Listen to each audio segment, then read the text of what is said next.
তো আজকে হচ্ছে বৃহস্পতিবার, মা আজকে আমাকে দায়িত্ব দিয়েছে পুজো দেওয়ার। তো আমি আজকে পুজো দিব। তো রাধে রাধে বন্ধুরা, তোমরা সবাই কেমন আছো? আশা করছি অনেক ভালো আছো, আর আমিও ভালো আছি। তো আমি সকাল সকাল উঠে গিয়েছি, চান টান করে রেডি হয়ে গেছি। এখন আমি দেবো পুজো ঠাকুরকে। তোমাদের দিকে কিরকম ঠান্ডা নিশ্চয়ই বলো, কিন্তু আমাদের দিকে ভীষণ ঠান্ডা। তারপর আমি দেখো চান করিয়ে দিচ্ছি ঠাকুরকে। চান করা হয়ে গেলে তারপর ঠাকুর ঘর পরিষ্কার করব। এই যে আমাদের ঠাকুর ঘর পরিষ্কার কর।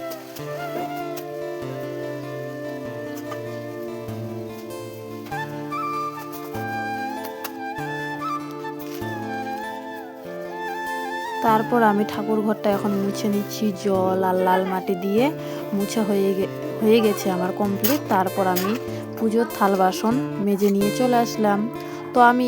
তো আমার মোবাইল ধরার লোক নেই, তো তাই আমি একাই করছি। মা করে দেয় অবশ্য, মা এখন অন্যদিকে কাজ করছে, তাই আমি একাই করছি। তো আমার ফুল বাগানে চলে গেলাম, ফুল নিয়ে চলে আসলাম। তারপর ঠাকুরকে এখন ফুল দিচ্ছি।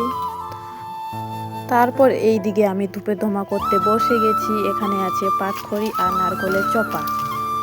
তারপরে এই যে এখানে আমি ধূপ দিচ্ছি, আর একটু পাকাবো, তাহলে হয়ে যাবে ধূপের ধোঁয়া রেডি। তারপর আমি পুজো দিয়ে দিচ্ছি।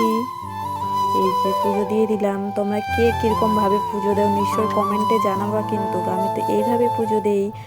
আজকে তো বৃহস্পতিবার। তারপর তো আমাদের শাক বাজাতেই হবে, তার জন্য আমি শাক বাজিয়ে দিলাম। তুলসী দেবীকেও পুজো দেওয়া আমার কমপ্লিট হয়ে গেছে। তো তোমাদের ভিডিওটা কেমন লাগলো নিশ্চয়ই কমেন্টে জানাবা কিন্তু।